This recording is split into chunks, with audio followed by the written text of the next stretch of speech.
小玉跟丈夫秦岩刚辗转到一处新的镇子，儿时的玩伴雅萍帮忙寻得一个住所。这是山上一个僻静的宅院，屋子有些破旧，不过院里有株极大的银杏树，小玉一眼望去便再也挪不开。租下院子后，秦岩就要下山去城里教书，等2个月后才返。夜里油灯纱帐，交叠的人影呢喃浅吟，清风不扰良宵，过犹无痕，只余下窗外婆娑树影，一声叹息。丈夫离去月半有余，来信言思念难当，已提前结束2月课程，不久归期将至。他已决定为小玉买下宅院，只因见妻子望着银杏树的眼神，便知他不想再离开。那丈夫愿同小玉在此相携一生。将信读罢，不觉天色已晚，小玉起身烹茶。丈夫唯恐小玉寂寞，临行前特嘱咐雅萍每周上山夜宿一晚，与小玉相伴。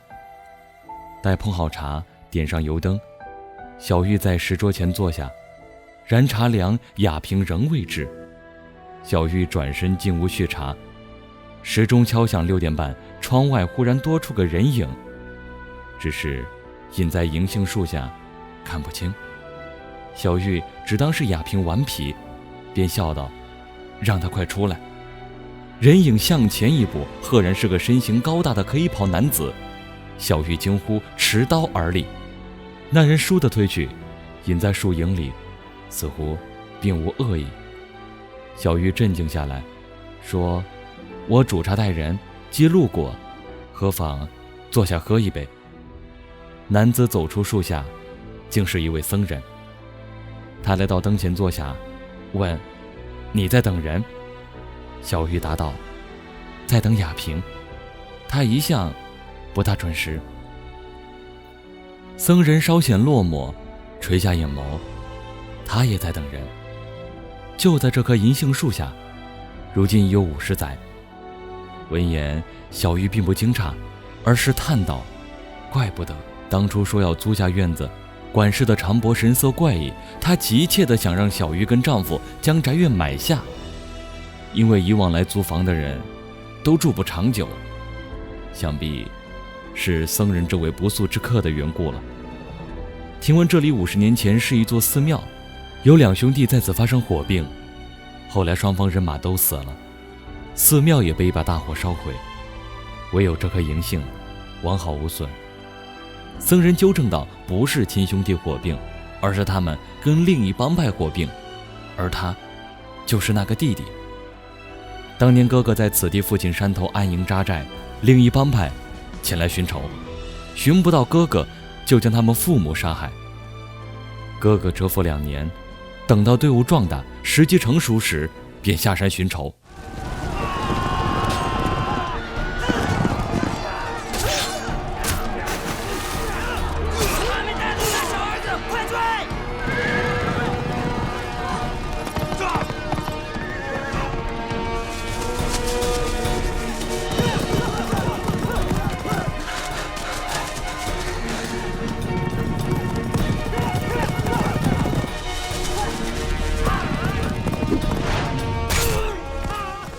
未免后患，他们一路追杀逃亡的仇家，最后余下一子。念及年幼，哥哥勒马，一个6岁半的孩童，即便逃走，在这深山老林也难活过一晚。哥哥其实是动了恻隐之心，只因那个孩子跟自家弟弟一般年纪，父母早亡，哥哥对弟弟格外疼爱。平时他主要在附近山头打劫过往富商，偶尔劫掠官队，但从不打劫穷人。这些打杀，哥哥却从不让弟弟参与，怕他再卷入无尽的冤仇中。于是请来先生，让弟弟在山寨里念书，远离杀戮。闲来哥哥也叫弟弟习武骑马，但也只为强身防身之用。时间犹如白驹过隙，转眼弟弟已经能与哥哥并驾齐驱。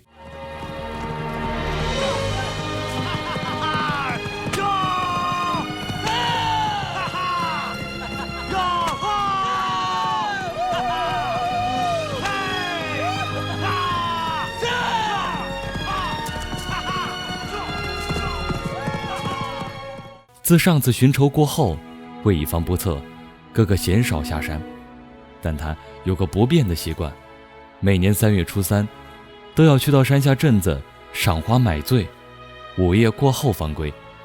那是哥哥每年中最开心的日子，而弟弟向来不爱热闹，也从不参与。那年3月3，哥哥外出后，弟弟百无聊赖之际，丢下书本去到林中打猎。忽闻笛音悠扬，踏马寻去，崖边石上，一红衣女子持一管竹笛，灼灼红衣，如杜鹃啼血。此时门外传来雅萍的声音，一阵风过，僧人消失不见。雅萍碎碎道：“见了鬼。”上山的路走了千百回，这次远远地看见院门，却一直走不进来。他早已育有2子，可少时活泼心性未改半分。他总爱跟小玉玩闹，感情甚笃。2人睡意困倦，仍有话挂在嘴边。小玉已有孕在身，还未告知丈夫。雅萍喜急替小玉挑水拾柴，对窗梳妆，絮絮叨叨，千叮万嘱。小玉曾梦见自己就坐在这棵银杏树下，同样的石桌石凳，同样的煮茶待人，却不记得等的是何人。每日给丈夫写信，浇花除草，松土施肥，不觉烦闷。蒙上天眷顾，有此闲暇岁月，然时而恍惚，唯恐这幸福并不属于自己。因有雅萍相伴，不觉丈夫归期已近。某日适逢傍晚，小玉念起那名僧人，她烹好茶，点上油灯，钟声敲响之时，僧人如约而至。他喝了一口茶，面有笑意。小玉在等他，或是等他那未讲完的故事。僧人说，他从未见过那样的女子，静静地坐在那里，好像不愿被人打扰。僧人又说，他见到自己并未惊慌，可记忆有时会骗人的。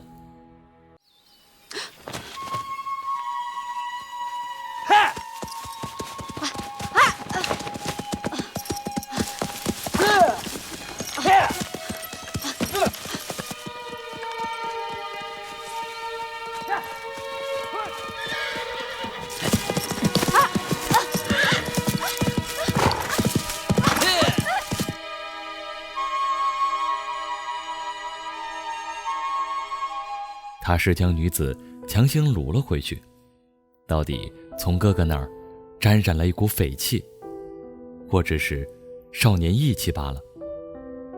想要的就非得攥在手里。他起初还闹，过一阵后也就不闹了，只是问他什么从不开口。哥哥在山下打听数日，也没听说谁家丢了姑娘，只要是弟弟喜欢的，他从不反对。他爱绣杜鹃，僧人看绣品上有个9字，便唤他阿九。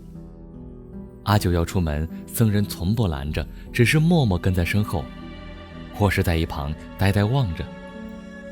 看日落光影在阿九的侧脸变换，僧人想着自己定要将他娶了。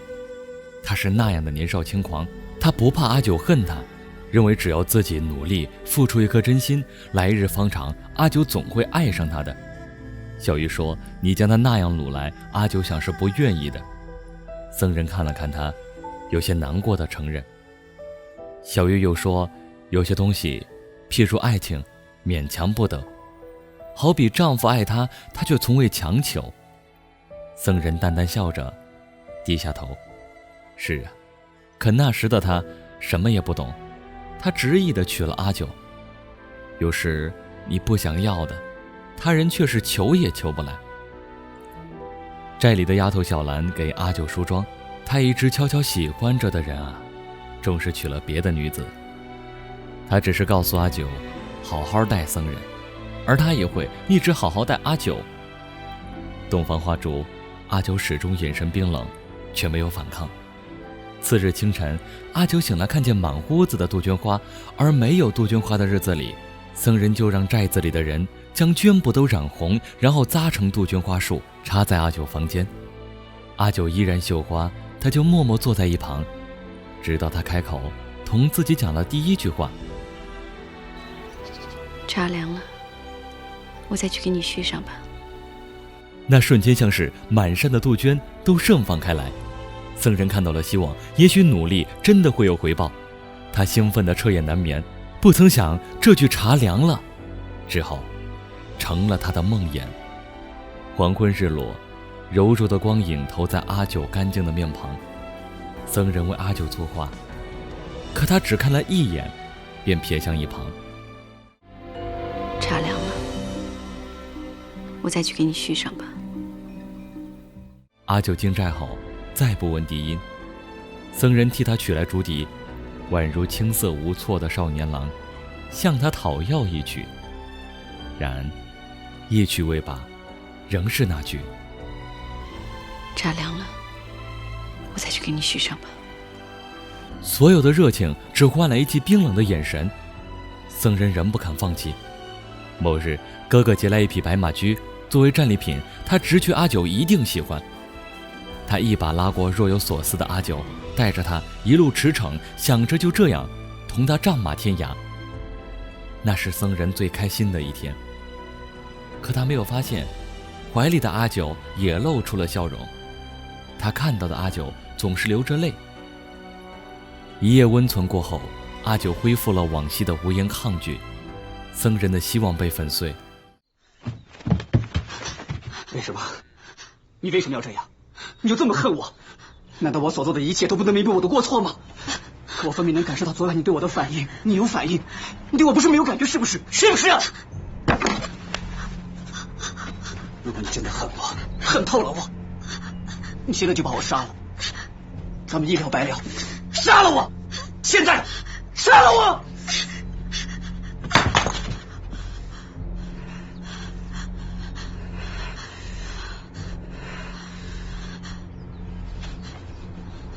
茶凉了，我再去给你续上。苦苦等待，只换来一句茶凉了。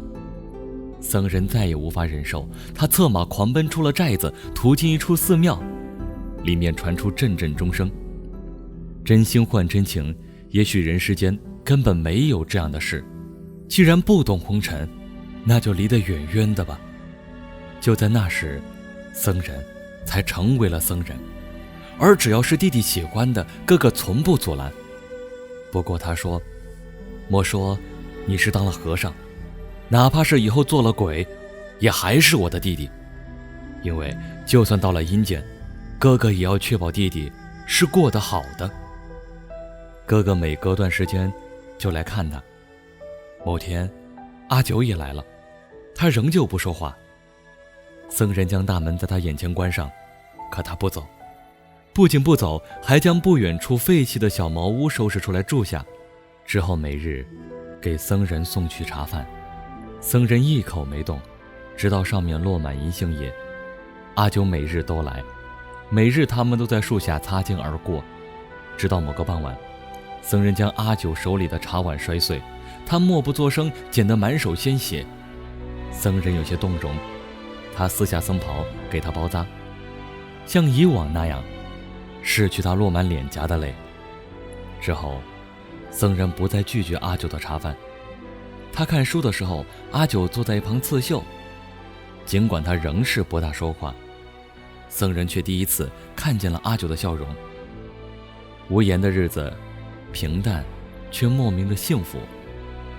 那是僧人一生中最快乐的时光。他想，也许日子能够就这样一直过下去。转眼又是一年3月3，杜鹃花盛开的节日，寺庙里其余人都下山化缘去了。阿九没有像往常那样出现。僧人去小茅屋里寻他，却没有看到人影。他未作他想。之后扫地的时候，阿九忽然出现。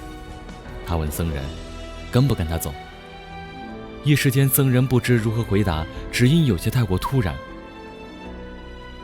而更突然的是，随后跌跌撞撞被人搀进来的哥哥，他背后插着一支箭，浑身是血。僧人知道哥哥做的是危险行当，可没想到这天来得这么快。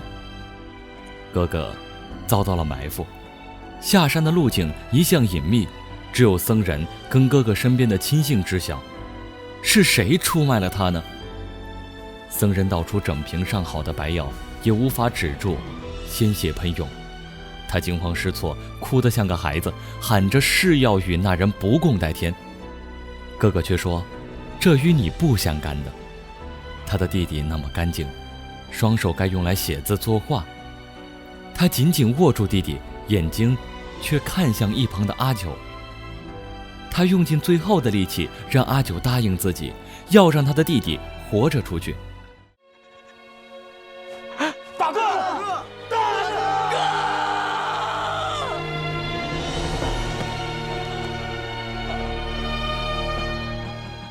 哥哥死了，院门外大批人马滚滚而来，他们放话要一把火烧了寺庙。僧人跟几名亲信冲进庭中，严阵以待。这时身后的阿九却冲了出来，大喊着不要。原来阿九不是他一个人的阿九，他也是别人的九儿。屋外的帮派头目正是阿九的大哥，也是当年逃亡的那个6岁半的孩子。僧人原本以为阿九只是恨他将他掳走，不想他们之间竟隔着血海深仇。而这一切哥哥其实早已知晓，只是他从未见自家弟弟这样爱过一个女人，于是依旧笑着为他举办了婚宴。曾经的爱有多浓，现在的恨就有多深。僧人将手中的枪对准了阿九，却迟迟不能扣下扳机。院门外的人朝里丢进了火把，而院门外更远处的山寨里，阿九哥哥的人马正在四处截杀，就像当年僧人的哥哥寻仇时做的那样。僧人不会知道，哥哥为何每年3月3都要下山，不只为看戏赏花，更是因为也有一个人在等他。原来粗鲁匪气的哥哥也会将自己打扮成得体的模样，知道买花买手镯送给心爱的姑娘。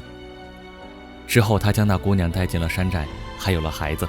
而阿九的哥哥不会让自己重蹈覆辙，他没有留下一个活口，哪怕是一个出生没多久的婴儿。杜鹃花开，鲜血涂满了整个寨子。寺庙的大门眼看就要被撞开，阿九怎会不知？大哥不肯放过，僧人也不肯离开，更不会原谅他。于是他说，我们来生再会吧。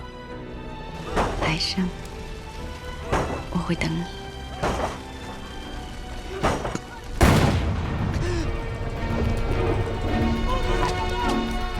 僧人的那双手终是举起了大刀，而阿九的哥哥用手中的长矛刺穿了他的胸膛。最后僧人对小玉说，你很难想象当年一个6岁半的孩子是怎么在深山老林活了下来，又有谁能想到他还养大了尚在襁褓中的妹妹。在那些僧人自认为的美好日子里，阿九的脑海中无时无刻不在闪现儿时哥哥和自己躲避黑熊和饿狼的样子。他是哥哥用性命保护着长大的，他不能也不会背叛哥哥。所以阿九死了，他先他而去。他以为僧人还留在世上，于是早早的去轮回投生。而僧人怕他来到这银杏树下找不到他，便一步也不敢离开，错过了转世时机。如今期限已至，轮回道上再容不下这缕孤魂。小玉忙说，会不会是阿九忘了，又或者他来过，僧人却没认出来。僧人一直等在树下，他想阿九总有一天会来，不管变作什么模样，只要看上一眼就好。前世他们都身不由己，他想或许今生可以从头再来。他想让阿九幸福，可他没想过的是，也许今生的阿九已经很幸福了。就像小玉一样，僧人想给阿九的一切，阿九都有了，只要他快乐，是不是自己给的，能不能等到，都不重要了。故事讲完，小玉无语凝噎，见僧人面前的茶已凉，他说，茶凉了，我再去给你续上。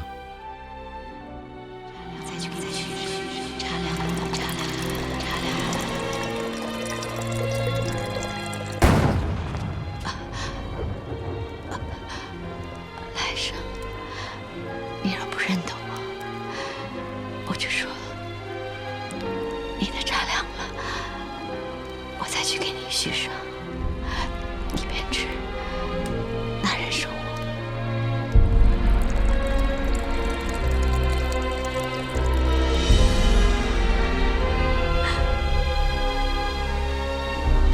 小玉斟茶的手不住地颤抖，等转身望见镜框里那一袭红嫁衣的阿九时，茶杯彻底握不住，摔了粉碎。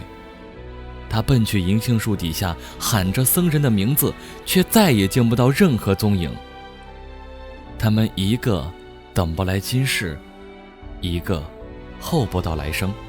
僧人一直以为是自己在等阿九，却不曾想那天的山崖边，一袭红衣的阿九早已恭候多时。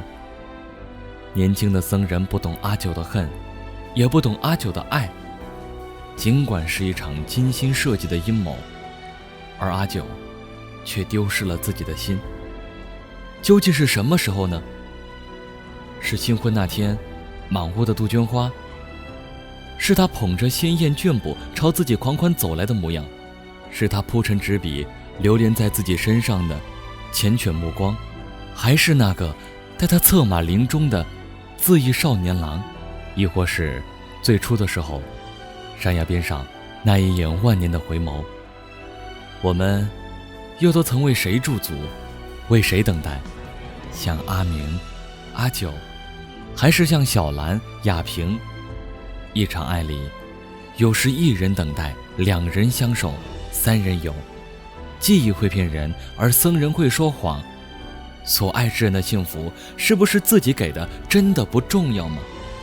能相守，是莫大的幸福。如遇良人，不要兀自等待，勇敢一点。如已错过，那就放手，吸取眼前。人生苦短，别悔恨太早，别懂得太晚。今世何日止？来生何时来？我怕你已走，又怕你未至，于是一直站在原地。可我刚要走，你就来了。